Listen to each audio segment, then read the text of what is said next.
তৃণমূল সরকার অন্ধকারে ডুবিয়ে ফেলেছে, আমরা যেন আলোর দিশা খুঁজে পাই, সেই কারণে পরিবর্তন যাত্রায় সামিল। 2011 সালে পশ্চিমবঙ্গে মমতা বন্দ্যোপাধ্যায় যখন সরকার প্রতিষ্ঠিত হয়, তখন মমতা বন্দ্যোপাধ্যায় বলেছিল বছরে 2 কোটি চাকরি দেব। আজকে 2026 সাল, পশ্চিমবঙ্গে এত পরিমাণে বেকারত্ব, আজকে চাকরি নেই, কলকারখানা নেই, শিল্প নেই, ব্যবসা নেই, বাণিজ্য নেই।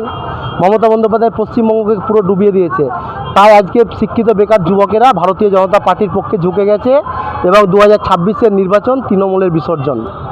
তার পরিপ্রেক্ষিতে আজকে ভারতীয় জনতা পার্টির যে পরিবর্তন যাত্রা বীরভূমের হাসন বিধানসভা থেকে আমাদের শুরু হচ্ছে।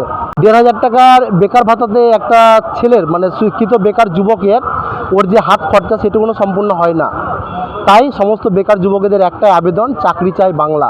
100% পশ্চিমবঙ্গের যে ভবিষ্যৎ, এই পশ্চিমবঙ্গের শিক্ষিত বেকার যুবকদের ভবিষ্যৎ নির্ধারণের জন্যে 2026-এ পশ্চিমবঙ্গের সরকার পরিবর্তনের প্রয়োজন আছে।